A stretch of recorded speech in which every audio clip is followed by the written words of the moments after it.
but I know the movie I saw the most in a movie theater, and I only paid for it once, and I didn't pay for it. My father did. The rest of the times I saw it for free by jumping theaters, paying to see something else, and then just spending the day at the theater. Raiders of the Lost Ark 82 times in a theater.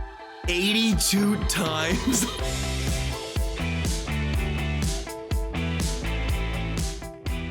Hello, Blenders, and welcome to another episode of ReelBlend, interview with Kevin Smith that we are bringing to you guys on its own, separate, because Kevin is a returning guest, deserves a spotlight all to himself, has a new film coming out, and was really happy to come on the ReelBlend podcast, join us again to talk about his new film, The 4:30 Movie. Obviously, we've had Kevin on the show a couple of times over the years. If you haven't had a chance to go back and listen to those previous appearances, he tells what, you know, has to be one of the most legendary stories in ReelBlend history, which is him giving our own Kevin McCarthy credit for bringing Ben Affleck back into the View Askew universe in time for the Jay and Silent Bob reboot.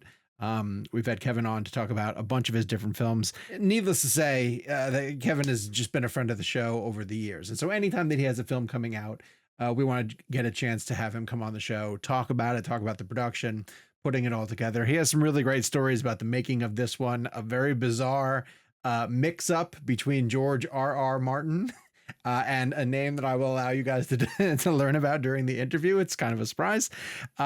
His new film is called The 4:30 Movie. It's a throwback to, you know, those sort of coming-of-age teenage comedies, filmed at the Smod Castle Cinemas in New Jersey. So very much a homegrown production for Kevin Smith. And I'm thrilled that he came on ReelBlend again to talk about this new film. So here's Kevin Smith returning to the ReelBlend podcast on behalf of his new film, The 4:30 Movie. And congratulations to you, man. I know I told you earlier what the movie was. It's incredible. So thank you for taking the time to do it for our show. Oh my God, no worries. You're so sweet. There's a lot of great interactions, a lot of great dialogue sequences in this film. Particularly, I love the scene where Austin's talking outside to the, you know, about movies and how they affect our lives. And she says something along the lines of "movies make our lives make sense." And I love that line so much. And I was just curious if you could look at different times of your life and different movies that did fill in gaps about your own life for you, and like how that line pertains to you personally. Oddly enough, the line is movies make life make sense. And I mean, thinking back when I was a kid, oddly at age 11, 12, I saw The World According to Garp, based on the John Irving book. I think this is a George Roy Hill directed motion picture. Robin Williams is in it. Nobody really talks about it anymore, but it's an amazing film that studies an entire life. You spend Garp's life with him over the course of the movie. And the biggest takeaway from that was, like, you know, we're all going to die, but the important part is to have an adventure, you know, before you die. Probably, this is an R-rated movie, probably way too grown up for where I was in life at that time, for being 11 or 12. But my old man took me to see that movie right here. And it was almost like him communicating, like, you can handle this. I mean, there's a scene where a guy gets his dick bit off, you know, in a fucking car. He's getting going and the car gets hit and he gets his dick bit off. And my father looked at me, he's like, don't tell your mother about that part. But the fact that he trusted me with that flick, maybe it come down to something as simple as he wanted to see it himself. But the fact that he was like, you can handle this. You know, there's in some media, movies, TV shows, they show like a father-son bonding moment where, like, the father hands the son a beer and he's like, you know, this is between us or whatever. Yeah. That I never had that with my old man, but that was the closest approximate I think I've ever had, where he was like, you can handle this. Like, you know, that's honestly how he communicated to me most clearly, I feel, other than the disciplinary shit of like, be quiet or, you know, do better in school. But he brought me to the movies and shared what moved him. And in the, you know, dark movie theaters where I got to see not my father, but like Don Smith, the guy at the core of my dad, who was, you know, who would laugh hysterically at things that taught me what was and what wasn't funny. That would get emotional. I turned over at one point, took me to see Raging Bull, which was like, I was again like probably 11 at that point, and it's not really a flick you bring a fucking tween to, pre-tween to. But he was just like, "Oh, you'll love it. It's like Rocky," and it's not like Rocky at all. My biggest complaint, I remember, I was like, "Ugh, it's in black and white," which is really ironic. So I was bored throughout most of the movie, and then at one point, I looked over to see my dad because I was going to be like, "Can I get money for popcorn and go out?" And my dad was crying, and it was based on some make pretend shit that was happening on the screen, and that impacts you. My father never once said you could make movies, even though we sat next to each other in movie theaters from the time I was like 5 until I was making movies myself. But, it was seeing how the art form, the media, would even affect somebody like my father, who was kind of like, certainly not emotionally stilted, but very reserved, very, he didn't wear his heart on his sleeve. He never would have posted pictures of himself crying after seeing Black Panther 2 on the internet. That much I can assure you. He wasn't that type of guy. So seeing that vulnerability, seeing the person at the center of the role that he was, that had an impact. I could draw you a direct line from this theater to what I do today, and particularly to the 4:30 movie. We were talking about the score. The score is remarkable. Bear did an amazing job. But you've always been really good about juxtaposing score and soundtrack. I mean, I feel like that's a really interesting balance you have to cross as a filmmaker. You look at a lot of films, like Tarantino, for example, he'll be heavy soundtrack for Pulp Fiction, and then he'll go Ennio Morricone for Hateful Eight, and you're going all score. But to get the two right is really, I think, really tough. And you always do that. Can you talk about that balance? You're absolutely sweet, but it's not a talent. It really comes down to resources. So if you have a lot of resources, you do as much needle drop as you want. For example, I went to see Ben's movie Air. I went to the premiere, and it was right around the time we were going to be making the 4:30 movie. Both movies set in the 80s. So when I sit down to watch Air at the premiere, other than it's a wonderful flick. If you haven't seen it, Ben killed it. It's honestly his most rewatchable movie, I think. Great. But the needle drop soundtrack on that movie, they literally play every 80s song there is. Yeah. Sometimes for 5 seconds as a transition to another song, sometimes a bigger chunk. Honestly, has to be one of the most expensive soundtracks in recent memory of a movie, because all of those songs have their own publishing. They all cost money. So as I watched it, I was like, well, I can't do that.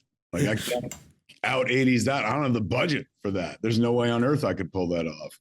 So we budgetarily had room for like 2 affordable songs, which meant that, like, how are you going to sonically fill the rest of the movie? That's where score comes in. So for me, it's never been a question of like, I just know the right balance, kids. It really comes down to, we only have this much money for needle drop for songs for the soundtrack. So the composer is going to be handling the lion's share of the underscoring emotive, of, pulling the strings to tell the audience how to feel and where we are in the movie and stuff. So it really comes down to that. When I did, let's see, like Jay and Silent Bob Strike Back. Is that your most expensive soundtrack, Jay and Silent Bob Strike Back? Probably, of everything. It's a great soundtrack. It's not Universal. Thank you. And that was Kathy Nelson. She was at Universal. She was the one that was like, here's a stack of music to pull from. And one of those tracks was Afro Man's Because I Got High. But at the same time, as much as I love that soundtrack, when I think of Jay and Silent Bob Strike Back, it's Jim Venable's score. Jim Venable, who we worked with on Clerks, the cartoon, who we adored from the Powerpuff Girls. He was the guy, dun, dun, dun, dun, dun, dun, and me and Scott were like, that guy, why don't he do a movie? And so we got him to do Jay and Silent Bob Strike Back. For 4:30 movie, Bear McCreary and I had just worked together for 2 seasons on Masters of the Universe. And he did a massive Basil Polidorus type of score on that thing. He read that I was making the 4:30 movie, and he reached out and was like, can I score that? He was like, I've always wanted to do an 80s movie. I think I could really nail it. And he didn't even read the script or anything like that. So when he read the script, I was like, look, Bear, it's honestly one of the most straightforward, simple movies I've ever made. This is the movie I made when I was coming out of the nut house. So it's about as fragile as I was when I came out. There was no edge to it whatsoever. So he was like, I don't know, I feel it, I like it and stuff, and very supportive along the way. He always saw what the movie could be, even when I was just like, I don't know, nobody says cocksucker, like for me, in order for a movie, for a Kevin Smith movie to be a Kevin Smith movie, there's, some check marks, and we were missing some, particularly, just the edge that I tend to lean toward for most of my stuff. But what we lack in edge, we make up for in utter heart. And that seems to be what's communicating to the audience. But Bear has everything to do with that. He's almost like the sixth lead in the movie. Like you've got Austin Major, you've got Nick Cirillo, you've got Reed Northup, Sienna Agudong, Ken Jeong, and then Bear McCreary's score is almost its own character in the movie. And Smog Castle Cinemas as Atlantic Cinemas, that's the sixth character. Bear's score would probably be seventh, because it really lends heart to the entire movie. It's so big while being entirely intimate. There are these moments where the score soars, just like in life, in a very normal average life or day, you hit moments that are bigger than life. He found a way to capture that, man. I've been driving around the area where we shot the movie out here in Atlantic Highlands. That's where Smog Castle Cinemas is. And it's been on, my Spotify on replay and stuff. And it works as like this unremembered but suddenly rediscovered soundtrack of my childhood. Like now, my memories didn't have compositions in them. If anything, they had songs that were popular in the era. But thanks to Bear's score, which is so penetrating and goes back so deep, it now kind of reclaimed my childhood. When I think back, I hear his music as if that's what was playing when I was a kid. It's stupid, but that's how good it is. I love that. So one of my favorite scenes that you ever wrote is in Mallrats, when Jason Lee encounters Stan Lee, and Stan Lee basically kind of tells him that story to try and push him towards the relationship. There's a scene in this film where Bernie comes across Major Murder that felt similar in tone, where there was a realization that he's getting from this guy that he thought was someone else. And I know it's with Stan Lee, it's kind of more of like he's told to say certain things to Jason Lee's character. But am I overreaching thinking that those scenes are kind of in similar heart? I could take you through almost every Kevin Smith movie and point to that scene. In Clerks, Silent Bob, there's a million fine looking women in the world, dude, but most of them, but they don't all bring you lasagna at work. Most of them cheating. And Dante's like, he's right, I love her. It always takes some outsider to see the situation more clearly than somebody else. And in Mallrats, you've got Stan Lee, which is kind of like an unintentional homage to American Graffiti, when Richard Dreyfuss meets Wolfman Jack. Chasing Amy, Jay and Silent Bob come out of nowhere and give our main character like a speech that he kind of misreads. Dogma, there is none of that, because we're just dealing in this silly supernatural comic booky type world.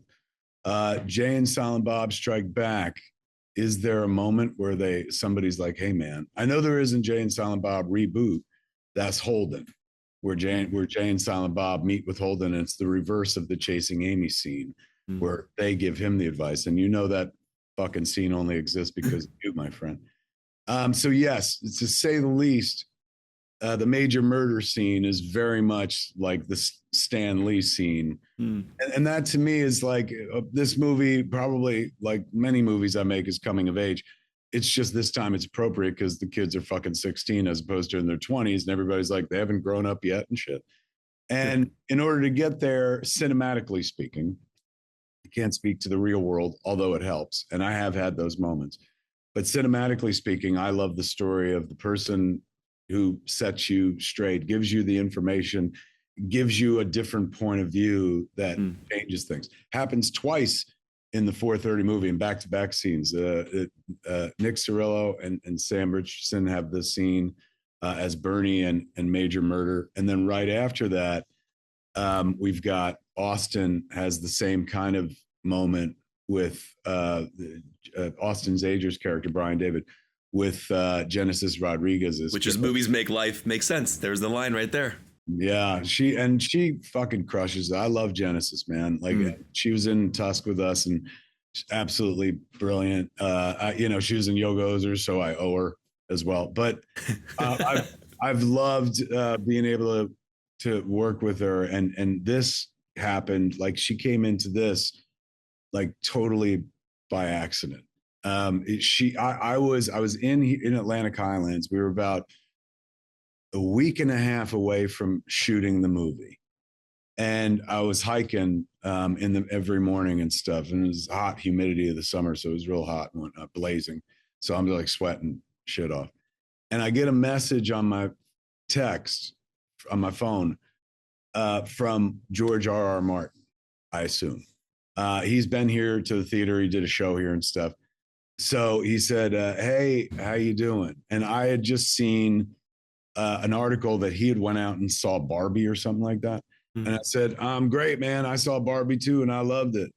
And then the person I assumed was George R.R. Martin wrote back like, "Yeah, I get Barbie was good. I'm going to be in New Jersey this summer." And I was like, "Oh, great." I said, "Why don't you come be in the 4:30 movie? It's a new movie I'm making. Like, it's at the theater. So come be in it." And person wrote back, "Do you know who this is?" And I was like, "Of course." And then I was like, "Do I?" And I looked, and in my phone, George R.R. Martin is GRRM, as he is in most places. But Genesis, like, is listed, she listed herself as GR, Genesis Rodriguez. So the whole time I thought I was talking to George R.R. Martin, I'm talking to Genesis. And I figure this out, and I'm like, "Of course I know this is you, Jenny. Absolutely. Yes, come be in the movie." So I had no part for Genesis. And, she was just like, "Are there lines? And is it how many scenes?" And I was like, "Absolutely." I was like, "I'll send it to you." So when I got off the text with her, suddenly I was like, "Oh shit, I got to create a scene for Genesis."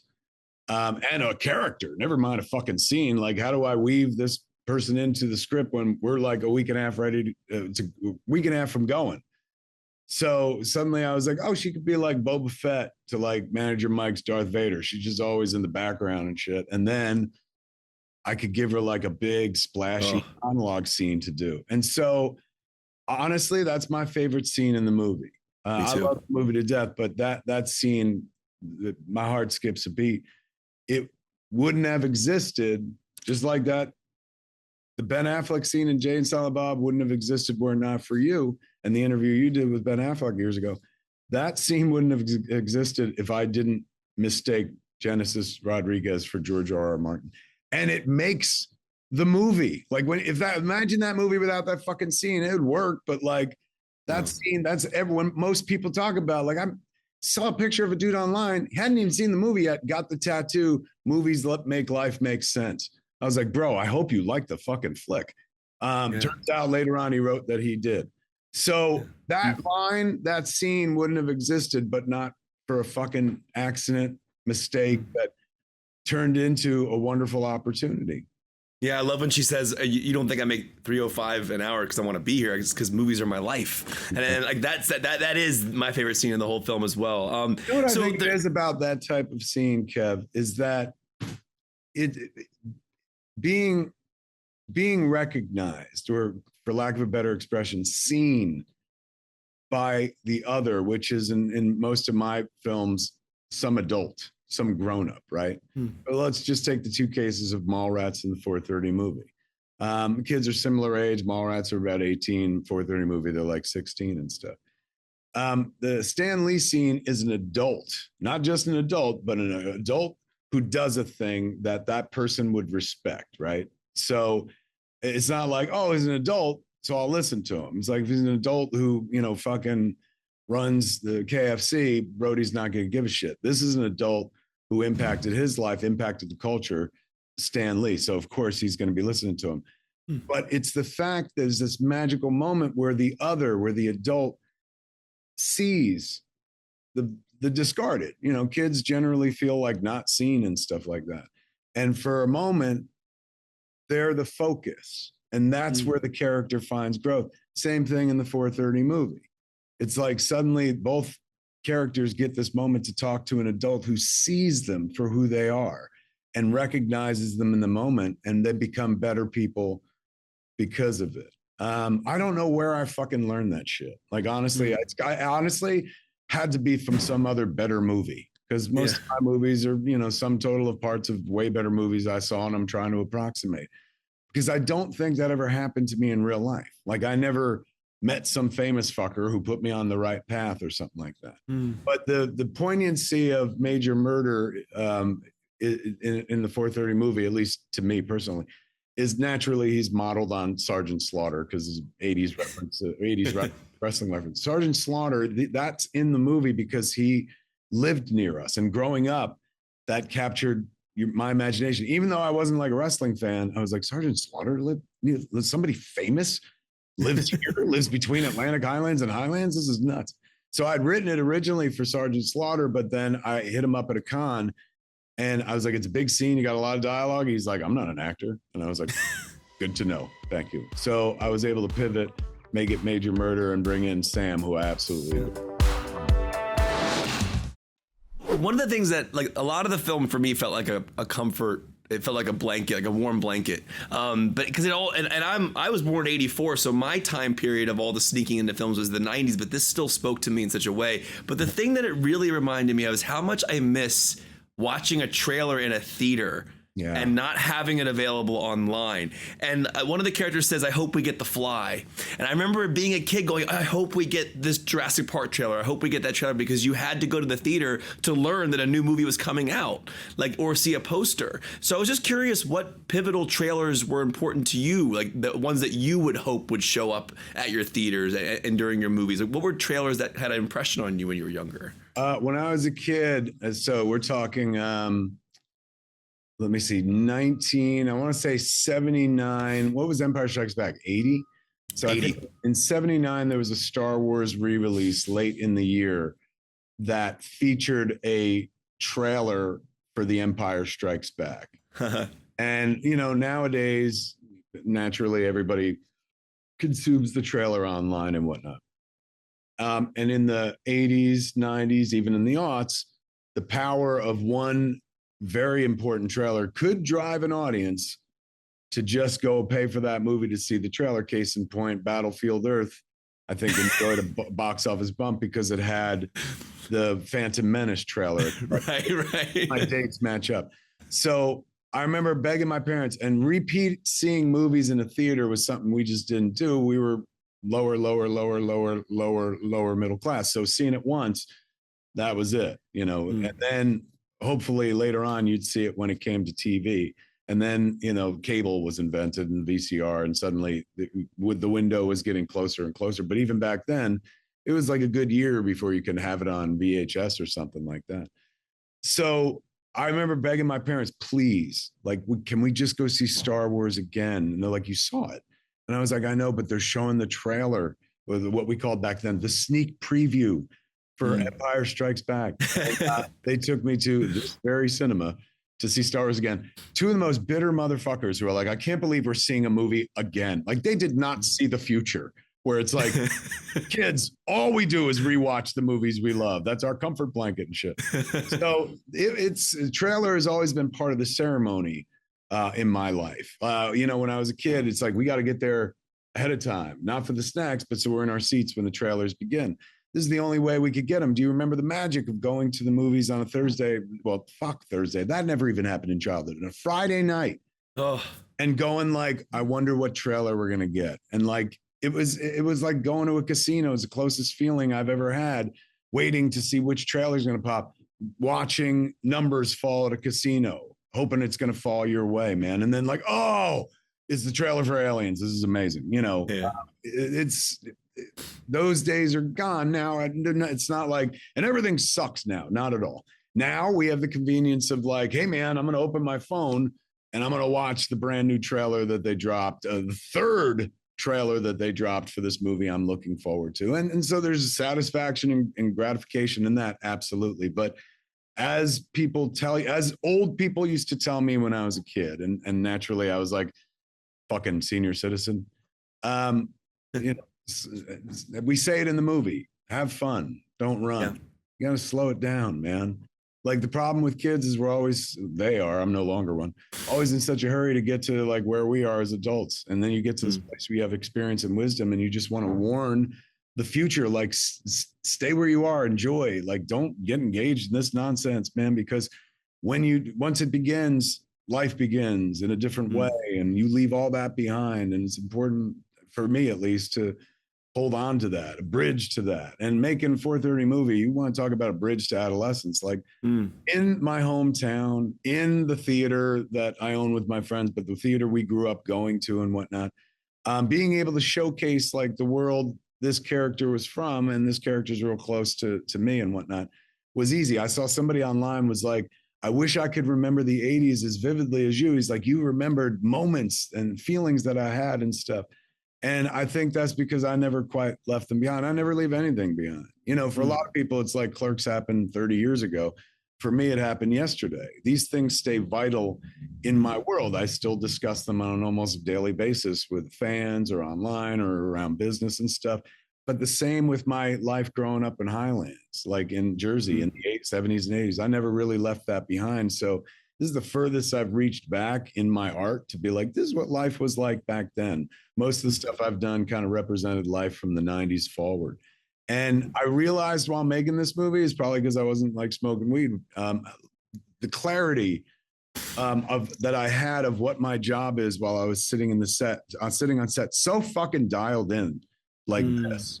You know, normally I'm just like, hey man, we're having a good time, right? Like host mode and shit. But on the 4:30 movie, like I spent most of the time standing or on Apple boxes, staring at the monitor. And I didn't give much direction, which is probably why the movie's really good.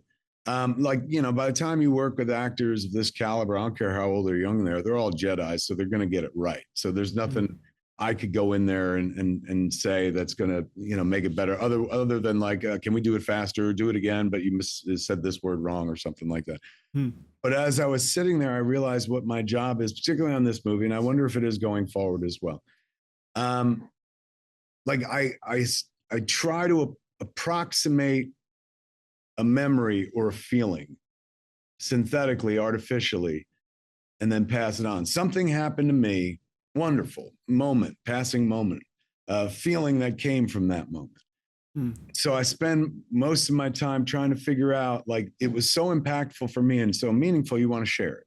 But you don't want to share it as yours because ultimately people are like, well, fucking good for you.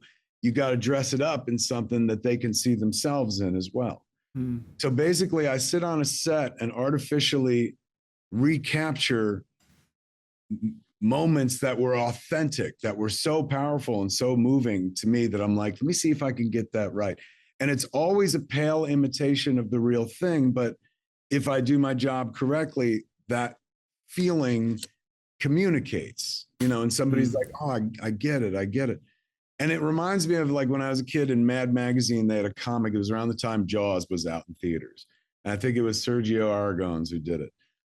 It was a bunch of people underwater in scuba tanks and masks, and they were shooting a fake shark, an obviously fake shark that was hung from wires from a boat above, cameras and lights all over it and stuff. Like all this deal into capturing this moment. And then just on the outskirts are like 6 sharks staring at it.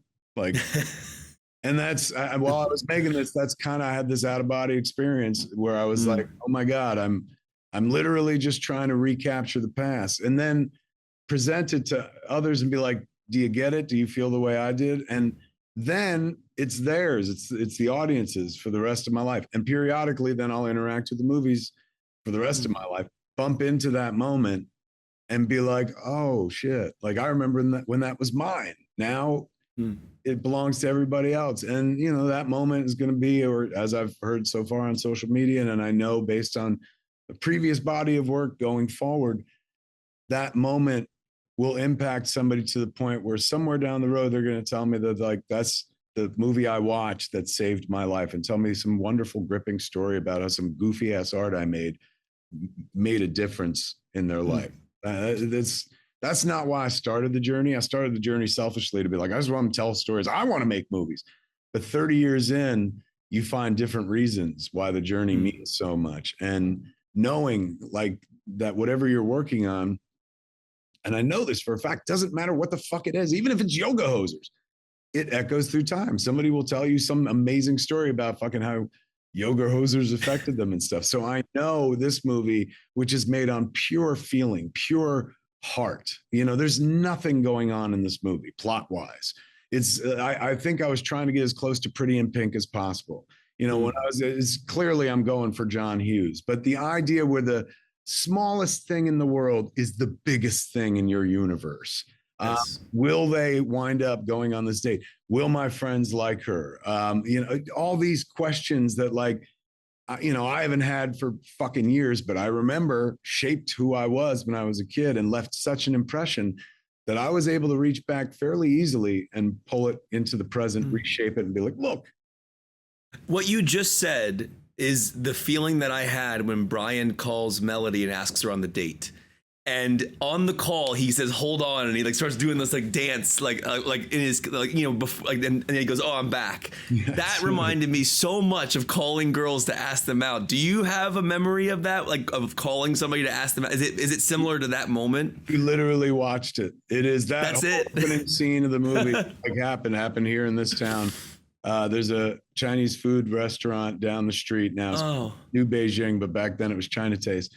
And Kim Lochran, who's now Kim Garby, was working there, and I was living in Highlands at my house, and I called her that one day and made this ridiculous order, and then ended it with like 6.5 almond cookies and your hand in marriage.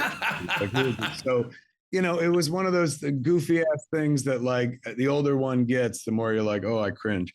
But it's authentic, like it's real. And in this flick, I was trying to make something as real as I could, try to capture a moment in time, capture a feeling more than anything else. And I owe all that, this is crazy, but I owe all that to Paul Thomas Anderson. It was when the first time I started thinking about this movie is when I saw Licorice Pizza. I was like, oh my God, what if, I mean, honestly, a double feature of Licorice, I know like looks like this looks, the verses I mean, but a double feature of Licorice Pizza and 4:30 movie would tell you two things. One, Paul Thomas Anderson is a much better filmmaker. And two, we are apparently at that stage of life where we're both kind of looking back. But I remember seeing that flick and being like, oh shit, man, like, I want to do that. I want to do my version of that. So yes, it has a lot to do with him, but really everything to do with Kim Lochran and that phone call, like from years and years ago, from way back in May 25th, 1986. Wow. Last thing I'll ask you is what are the most movies you've seen in one day? Like what is your epic sneak in from movie to movie? I'm trying to remember when I was a kid, 5, I think was the max, right? Because if you got dropped off at 2, that's 10 hours of programming, and that takes you to shutdown. So I don't think we could push any more than 5. So it had to be 5. But I know the movie I saw the most in a movie theater, and I only paid for it once, and I didn't pay for it. My father did. The rest of the times I saw it for free by jumping theaters, paying to see something else, and then just spending the day at the theater. Raiders of the Lost Ark 82 times in a theater. 82 times? Played for a fucking year, man. Like those were the days where it's like movies didn't come and go quickly. That just stayed in theaters. And so I remember it played. That was your Astro Blaster. Very much so. And if we could have referenced Raiders of the Lost Ark and not gotten sued, I would have. Well, congratulations to you, man. It's always a pleasure to talk to you. The movie's absolutely amazing. And everything I've said, I genuinely mean. I think people need to. The Licorice Pizza thing now makes so much freaking sense. Right? They should strike. Suddenly you're like, viewed through this prism, you're like, oh, he's trying to do his own Licorice Pizza. God bless him. It's a shit pizza, but whatever. It worked. And Harley crushed it as the nun. She really delivered, man. And the basketball made me laugh so much. It's so good. Well, Nugget, man, that means the world to me. You know, your opinion I value very highly. And again, I said it before, I'll say it again. You've helped make my art better. You know, I know that for a fact. So I appreciate you. I appreciate you. It's all cyclical, man. I mean, I'm not the movie fan I am without seeing your films growing up. You are one of my favorite filmmakers of all time. So it's an honor to always chat with you. It's an honor to know you. Everyone go see this movie. It's absolutely incredible. Kevin, thank you so much for coming on the podcast, man. It's a pleasure, man.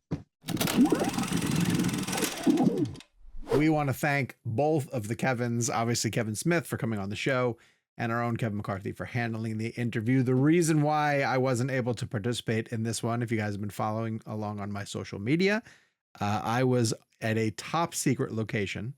I can say that I was in London. I can share that much. And if you tune back in roughly a year from now, I might be able to share with you the full details of what I was able to see on this work trip. So more to come on that. I promise you it'll be something really fantastic that you're going to want to hear. Here's additional fantastic news. Full show on Friday. And guess who's going to be our guest? This is almost too bizarre to say out loud. Francis Ford Coppola is going to join the list of celebrated ReelBlend guests. Francis Ford Coppola coming on the show to discuss his film Megalopolis, but not just Megalopolis, his career in general, some of the highlights of some of the most important films in cinema history, and that's not an exaggeration. So you are not going to want to miss that episode. Make sure you tune in on Friday. If you're on our YouTube channel, we appreciate you guys stopping by. Hit subscribe, turn on your notifications. You will be told as soon as the new show drops at 7:30 a.m. Eastern time on Friday mornings. If you're listening to us where you get your audio podcast needs met, we appreciate the support. Continue to follow the show. We'll keep bringing you great episodes, fun interviews like this, and all the best ReelBlend content that you guys have come to expect. We'll talk to you guys soon. Night, bitch.